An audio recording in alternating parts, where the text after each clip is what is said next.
बहुत खूबसूरत। और आज का मैं समझता हूँ कि ये सबसे खूबसूरत कलाम था ये।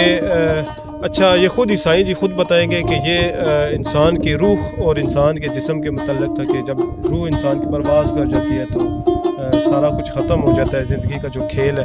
साईं जी तुसी अपनी ज़ुबान ही दसो ना, जड़ा पंजाबी विच इसदा जेह्ड़े तुसी शेर सुनाए ने, इसदा मुख्तसर जड़ा मतलब की सी?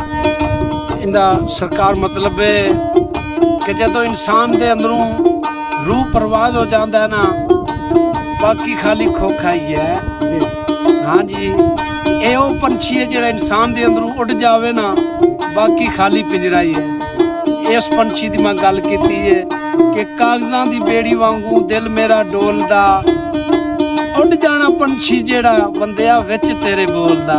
ये वो पंछी रूह है। हाँ जी,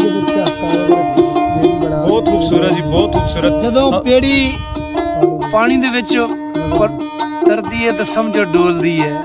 ये वो हिसाब है कि इंसान दा रूह भी डोलदा है, कोई पता नहीं केड़े वेले जिंद मुक जानी। हाँ जी, ये वो पंछी है।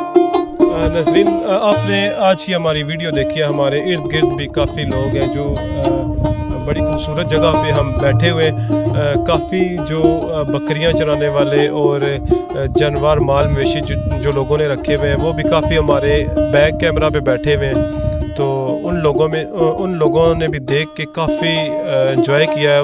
उनके जो तसरात थे कैमरे के पीछे हम उनको देख रहे थे, और यकीनन आपने भी इस वीडियो को देख के बहुत एंजॉय किया होगा, आपको बहुत मज़ा आया होगा।